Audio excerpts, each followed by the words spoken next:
Welcome to the Delvin Cox Experience, the podcast in which each week I am on a one-man mission to unite our culture through diversity. I'm your host, Delvin Cox, and this week on the podcast, I have a very special guest returning to the experience, producer of the Digital Sky podcast, host of the Who It Wins show, Mr. James Gavsie. How you doing, brother? I'm good, sir. How are you doing? I'm doing great. Definitely. As always, we like to start the podcast off with the 5 for 5. 5 questions, 5 answers to get the ball rolling. James, are you ready? Yes, sir. I'm ready. I remember last time. This was great. Definitely. Question number 1. Who is the greatest Canadian to ever exist? Wow. Greatest Canadian ever to exist. You don't count. I'd say my dad. That works also. Yeah, I'd say my dad. Also, Wolverine or Deadpool, and I'm a close third in that list. Okay, I like all those answers. Definitely. All right. Question number 2. This is the first time I've ever done this. Uh-oh. I'm taking a question from somebody who submitted it in for the 5 for 5. So this is the first time for Delvin Cox Experience ever. Are you ready for this question? I think so. Okay, this question is from a very familiar person that you may know, a Mr. Ray Stakanis. Oh, no. Really? Yes. He asked you, why do you cheat so much? You know, when you win as much as I do and you make it look as easy as I do, I can understand why people think I cheat. There you go. That's the perfect answer. I'd also have a sidebar that bribery works really well. I have no problem with bribes whatsoever. Question number 3. If you could pick one person to solve the world's problems today, who would you pick? One person? One person. Okay. Fictional or real? You know, I'd have to, this is going to sound, I'm sure everyone is thinking about the exact same person I am right now. So I apologize in advance for saying the most obvious choice. I'm going to have to go with Ronald McDonald. That's a great choice. Yeah. I mean, look, listen, this person knows how to master resources, provide food for millions of people, not caring about anyone's health, just to get, food into people's mouths by the billions. He also creates amazing, play areas, which I still enjoy to this day. Be careful of the ball pits. You never know what you find in there. And also, he runs McDonald's kind of like the way it's a well-run, similar to a well-run criminal organization. Like I remember watching The Sopranos and saying, like, Delvin, I don't know if you remember, Ronald McDonald used to have sidekicks. Yes, I do. Remember there was Grimace? There was Bertie. I think there was Mayor McCheese. There was the Hamburglar, who had the speech impediment and can only say "robble robble," whatever that was. And the French fry kids, they're all gone. They're gone. All of them. Do you know why? All gone because he felt they were unnecessary and just got in his way of the McDonald's enterprise. He's ruthless. He gets the job done. He knows how to use his resources. Just saying, I think he can solve the world's problems. There we have it. Ronald McDonald for world leader. Emperor Ronald. Question number 4.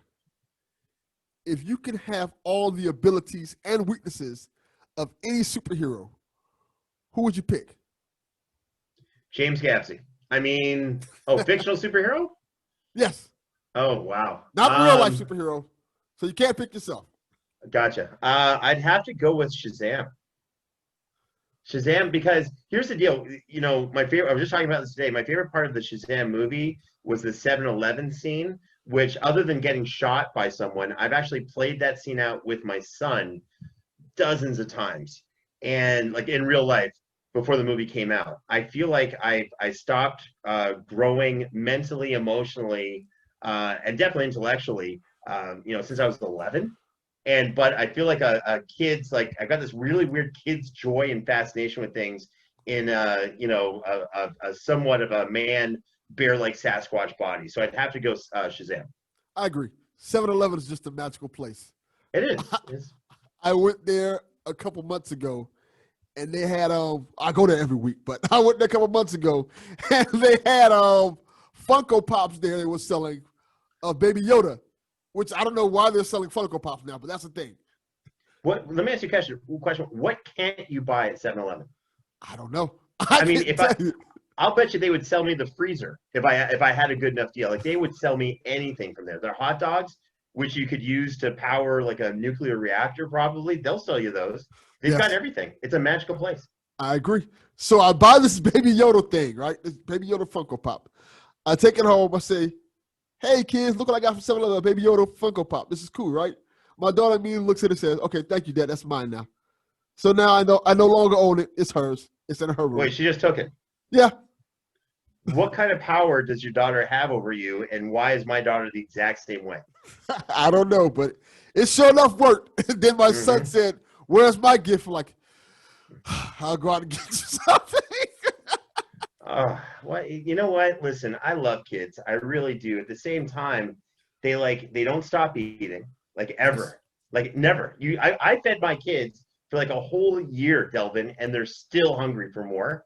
I give them a place to stay. I mean, they don't say thank you for the electricity I provide and other gifts like, heat and water in my house. It's like having a bunch of chia pets that are just like really unappreciative. I agree. I have question number 5. This is going to be an interesting one because I never asked anybody this question before. Have you ever heard of wrap snacks? Wrap snacks? That is correct. Wrap snacks.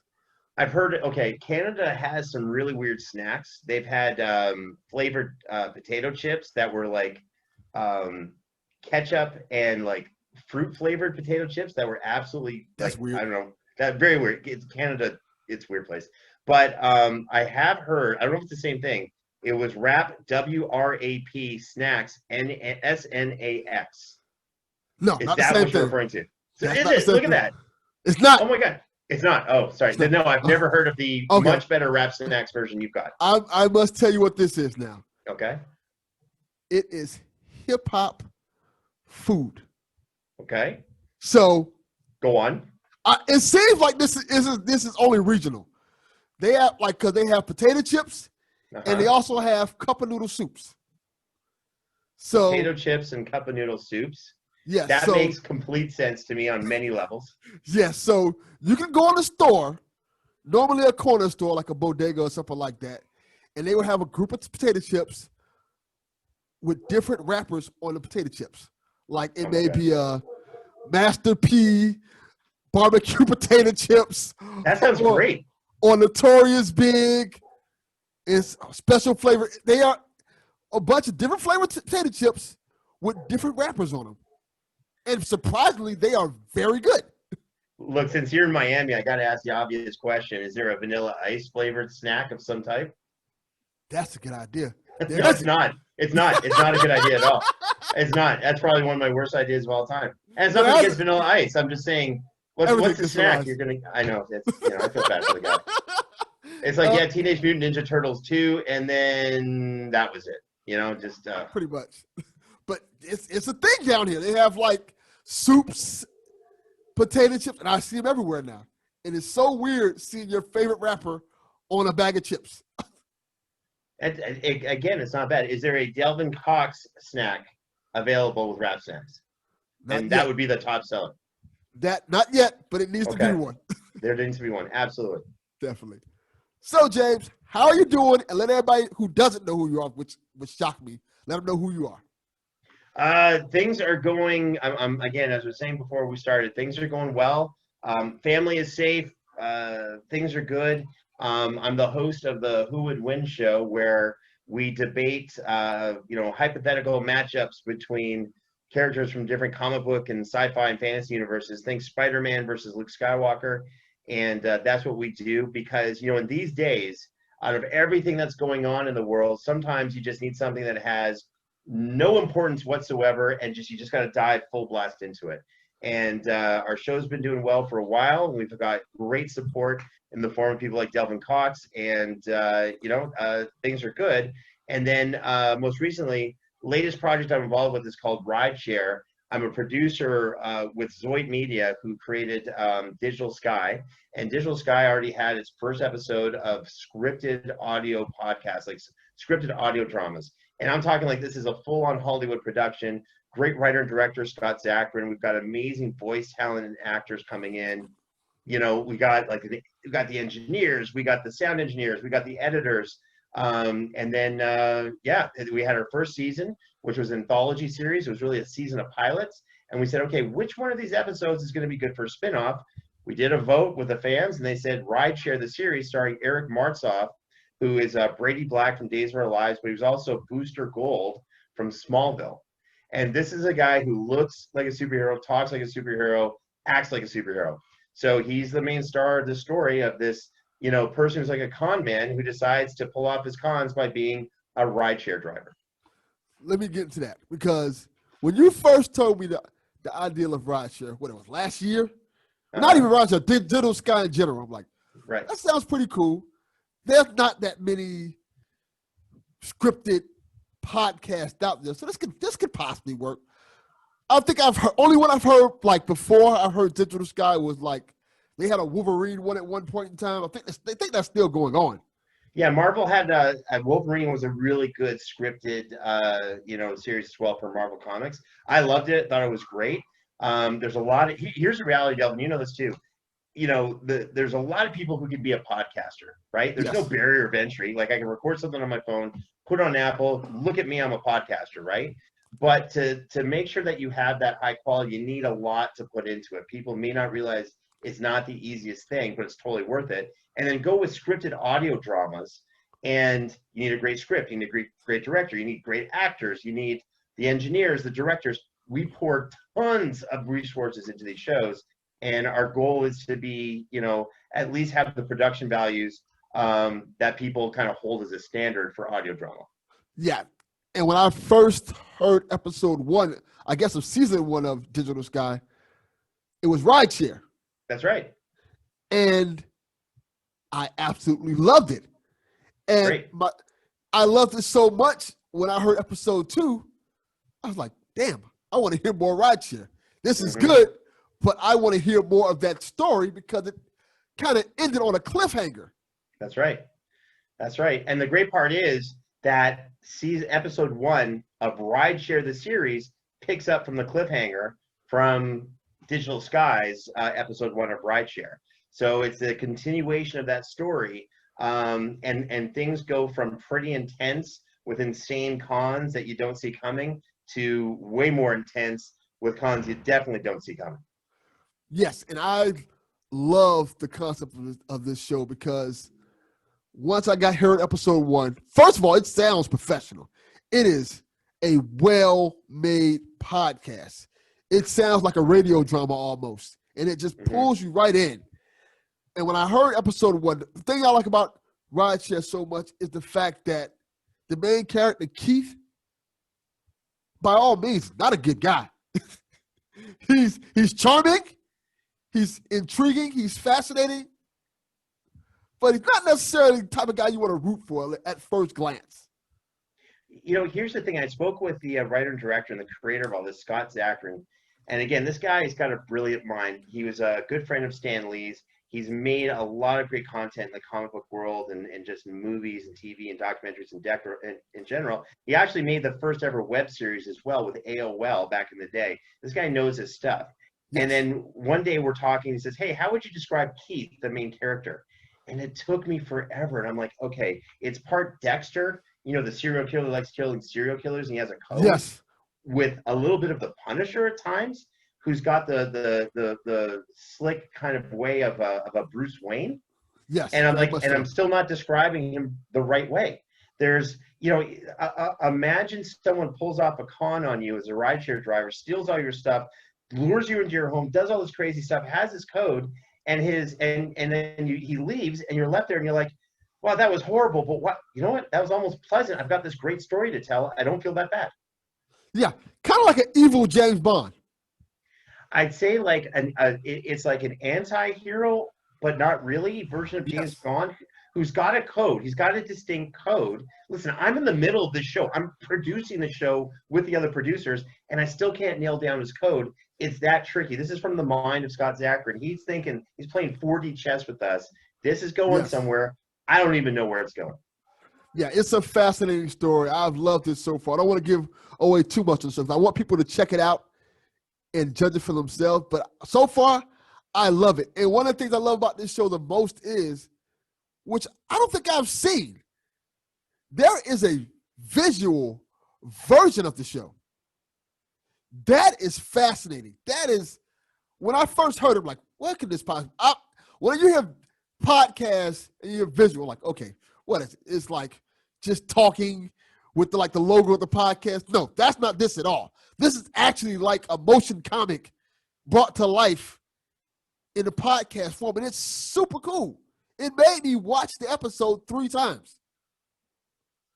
You know what? Thank you for that. If you wouldn't mind watching it 3,000 or 300,000 or even 3 million more times, that would be great.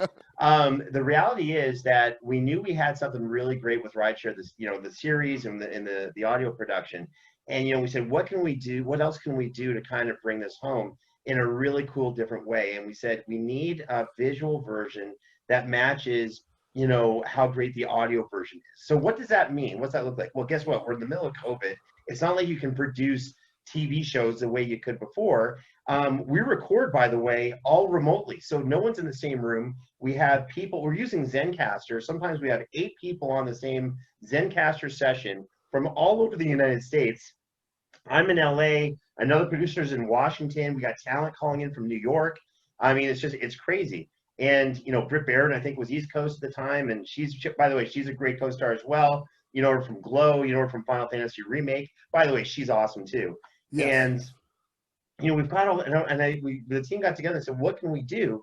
And we did some research, and we found, motion comics are really underplayed. They're not done as much. You look at a motion comic, and by the way, I love them all. Don't get me wrong. But sometimes you listen to it, you watch it on YouTube, for example. You see it's like a motion comic of like a really cool comic book that a Batman comic or whatever. And then the sound's not really matching the magnificence of the motion comic, right? Or vice versa. So I went to the team and I said, they were like, what's an example of a great audio and visual representation of a motion comic? And I said, it's the only thing that came to mind was Black Panther, the series. I was thinking of that. Yeah. That's exactly what I was thinking of. And I mean, when you think of magnificence, by the way, I'm a huge Black Panther fan, but also I remember watching that going like, that's limited animation, it's a little bit of articulation, but everything is said beautifully. The voice acting is fantastic. So I said, listen, this is our gold standard. So we're trying to create something along those lines. And that's how the motion comic was created. It's fantastically done. Thank you. It came out so well. I'm excited to see where this series goes. And also I'm excited to see what's next for Digital Sky, because the series itself feels like, the first season felt like Twilight Zone, where it has the different stories, different outcomes for the stories. This season kind of feels like 24, like a season of 24 in terms of you have this one continuous story that kind of adds layers and layers onto it that's kind of going to build up to this big finale. So it's kind of like, I want to see where we go with this, man. This is so cool. Yeah, again, I've often joked, but not really, about how perceptive you are. And you nailed it again. This is building to something, and it's building to something big. And I'm not at liberty to say just yet what that is, but we got big plans. Yeah, so all of a sudden Thanos finds that the Thanos copter broke down, and he's like, what do I do? So he calls a rideshare app, and then the car that comes up was actually already stolen by the main character, Keith. Keith controls Thanos with the Infinity Gauntlet. Hijinks ensue. Story at 11. You know how it goes. That story's been told a million times. Accurate. Yeah.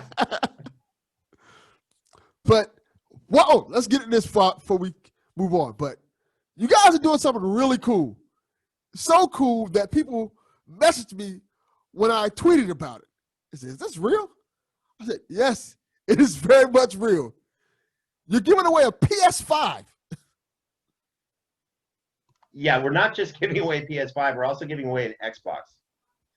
And and Yes. the reason why is because we're crazy, but we're crazy smart.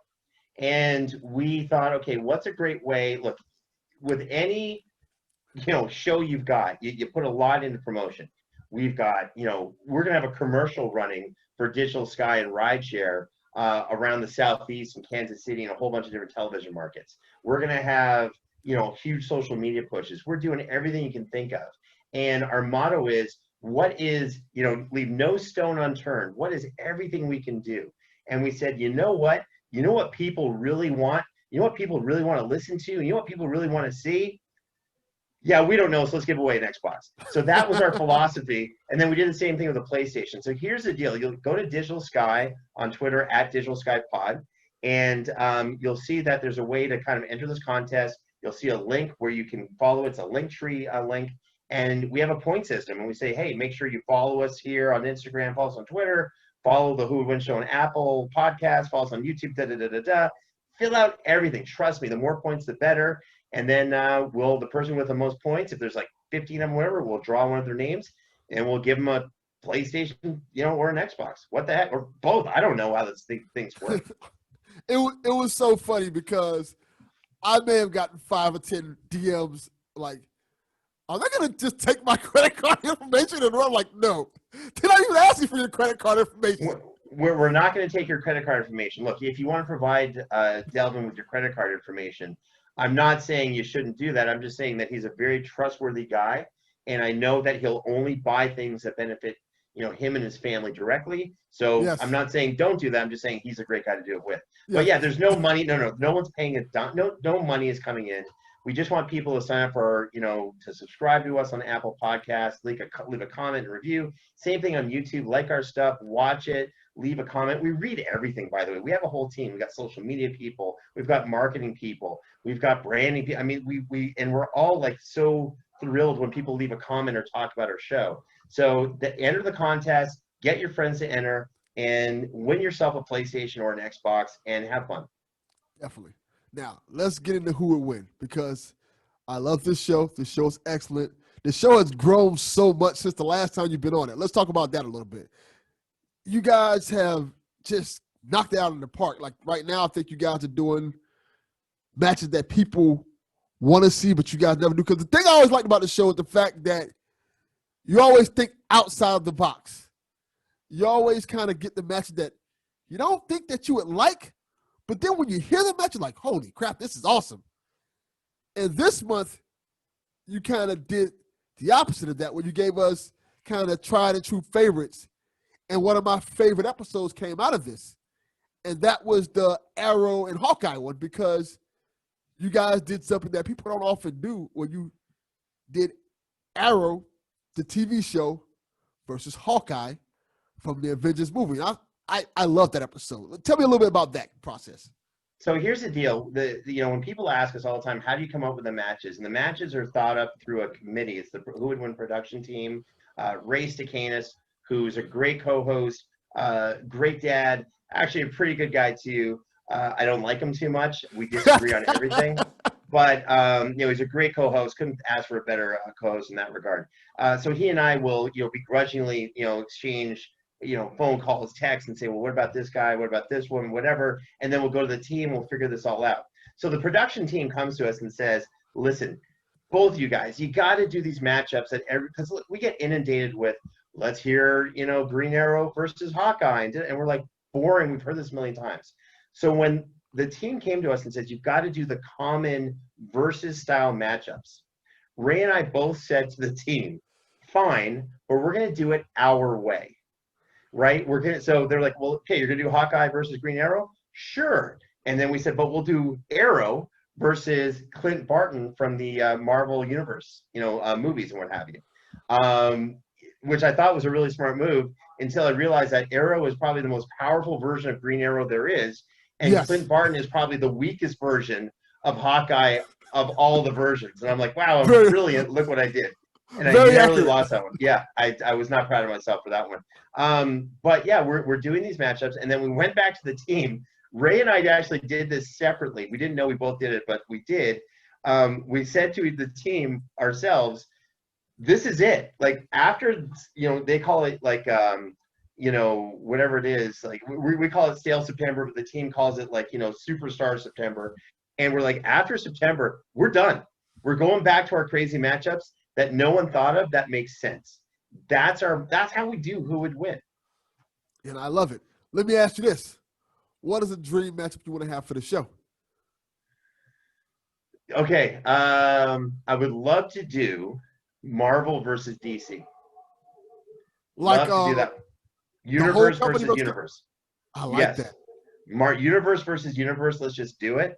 I'd love to do like stuff like Star Wars versus Star Trek, Lord of the Rings versus Harry Potter. Like put a universe versus another universe. I love those kind of battles, right? Hasn't been done yet, really. Not really, not like a universe versus a universe. But the funniest battle has ever been suggested that you never know, we may do one day. Someone suggested Ray versus James, where I represent Ray and Ray represents me in the fight. I like that idea. I don't know. I don't know how entertaining that would be for the fans, but I thought that would be interesting because either way I win. Yeah, that's what I was gonna say. Like, it depends because you have to defend Ray. So it's like, listen, I think Ray is yourself. Great. Yeah, and I think Ray is great. And, someone who's got a dad bod who loves eating like potato chips and licorice, maybe they can swing a lucky punch or two. You never know how they do in a fight. I mean, we see this on YouTube all the time. Crazy people getting knockouts and stuff. Yeah, he wouldn't win at all. Actually. Well, let me ask you this. Ray is often boisterous. As in often as in always? Yes. Yes. Has there ever been a moment where his boisterous has threw the judge completely off? Many times. Many times. I think I've won just because people are like, they're getting yelled at by Ray. And we used to do these in person before COVID and everything. And we did some great locations. And every once in a while, I could see a judge going, like, getting a little, like, not scared, but getting a little, like, jumping whenever Ray would get animated. And I put a hand on their shoulder, like, don't worry, you're okay. He's good. It's just, this is who he is. It's all good. And then all of a sudden, I'd get the win from out of nowhere, even though I thought I was going to lose. However, on the flip side, he's actually gotten judges to give him the win. And when I talked to the judges after, they're like, yeah, Ray was really convincing. I mean, he really believed in what he was saying. He was so loud. And I'm like, wait, volume of his voice was the deciding factor here? Now, by the way, I also have an equal amount of crazy wins that I hate to say it, maybe I shouldn't have gotten either. So it goes both ways. Yes. The intoxicating mind fog, as Ray calls it. Yes, sir. Yes, sir. I use it whenever I can. It works on everyone except my wife. I can feel you on that. Yeah. Let me ask you this question. Who has been, without alienating anybody, your favorite judge so far? Look, every judge has been actually really, really cool, and there's a group of judges that have really stood out. But I got to tell you, we've had Zito Robinson was great when we did Magneto versus Flash. He's a great actor, and portrayed Hawks on My Hero Academia. He was Cyborg in Young Justice. By the way, he's going to be a massive star, no doubt about it. He was great. Eric Martzoff, who is the star of Rideshare, Booster Gold himself, really again wonderful guy. I love judges who take the match seriously. But the one judge I gotta tell you who's my favorite of all time is Stefan Thomas, and I've answered this before too. And Stefan Thomas is the CEO of the Creative Extreme comic book company. Check them out at www.thecreativeextreme.com. And he and the other owner, Chris Ivko, great guys, really good people, super creative. Stefan comes in and he just has this style that just unnerves Ray. And Ray is just like, oh, when he sees that it's Stefan, who's the production team, is like, oh yeah, by the way, we're gonna bring Stefan back on. And I'm like, yes. And Ray is like, really? This is what we're doing? Like, he just loses his mind. And then Stefan knows how to play Ray as well. And there's a reason why I usually get the win when Stefan's the judge. I'll leave it at that. Yes, it is quite delightful to hear Ray's angst when Stefan's on the show, to say the least. We did one of my favorite episodes was Michael Myers from the Halloween, horror franchise versus Scooby-Doo. And Stefan came in and he looked at me, he's like, I don't know how you're gonna do this. I think Scooby-Doo's getting destroyed. And then Ray starts yelling at Stefan the way he does, and Stefan's like, yeah, I have a funny feeling you may not do as bad as you think. And sure enough, I pulled out the win. It was awesome. I wouldn't say it was fair, but it was entertaining. Yes, very much so. That's one of the things I like about the show, because it makes talk about these battles fun and entertaining, and it doesn't get to the shouting matches even as boisterous as Ray is sometimes. It always feels fun. Listen, people like us who have spent decades investing in geek culture of characters of all types, we haven't had our own sport. People watch football, people watch basketball. I'm a monster MMA fanatic. But the reality is we need a sport that kind of rewards us for having spent so much time and money and, effort in pursuing our passion within geek culture, whatever it was, and whatever characters or fandom you like. And Who Would Win is designed to be a sport that is a return on your investment for all the time and effort you put into being a fan of whatever character you happen to love. Okay. I have one more major question for you. Uh-oh. Who would be your dream judge to have on your show? I have one in mind, but I want to hear your dream judge. Wow. You know what? I was talking to Ray, oddly enough, we were talking about this, and we came up with a lot of similar names. I would love to get Kevin Conroy on the show. That was my choice. What's that? That was exactly who I was thinking That was of. your choice. See, great minds think alike. We're geniuses on so many levels. He's just the person who really, iconic beyond iconic. But with that being said, if I could pick any judge, I would pick, I'd probably pick Deadpool. If Deadpool could be a judge, he breaks the fourth wall and talks to you. If Deadpool could come on my show and be a judge, it would be fantastic. That would actually be a pretty cool idea. We've been playing around with some different formats. You never know who's going to come on. And, we've had people who wanted to call in. I'm not even kidding. People are like, oh, can I call into the show? Can I da-da-da? And I'm like, we're not accepting callers. What are you talking about? He's like, well, just hear me out. If I can figure out how I call in, and we leave the conversation with me thinking, that's not a horrible idea. So, listen, I'm not opposed to Skeletor calling into the show and telling us who he thinks would win. I think that kind of stuff's great. I like the idea. One more thing. Mm-hmm. You guys were doing live shows, which I liked. Mm-hmm. Have you ever thought about doing a video version of Who Would Win? Yes. Look, I've said this before. Who Would Win was an idea for a TV show I pitched. Yes. And that was it. And I love being a podcaster, and I love being part of this whole podcast world. But Who Would Win's a visual format. So we're actually in the works now of coming up with something. And the whole goal is to put this in front of a TV audience. That's where we're going with this. And I will push it nonstop to get us there. To create a YouTube version, we're not that far away from something like that, but we definitely want a visual version of the show. What network would you want it to be on? I have a couple of ideas myself, but which one would you like to see it on? Okay, first of all, Devin, whenever you have an idea, I always need to hear that first. So please, after you, sir. AMC used to have a show called Comic Book Men. Bingo. They don't have that show no more. Mm-hmm. Who Would Win would fit that spot perfectly. Thank you, sir. Oh, okay, I thought you said you were about to say I made some calls. And congratulations. Okay, I guess that's not where we're going. That's okay. I don't know Kevin Smith yet, but when I do, that call will go through. Fantastic. AMC is great. I definitely see this as a digital network kind of thing, like a Netflix thing or a Amazon. And that's one of the reasons why we try to build the social media and the engagement around the show, just because we want to show people, hey, we already have a good listenership. I mean, we hit over 1.2 million downloads a little while ago, and things are going great. But we have people who are really engaged, who love talking about this.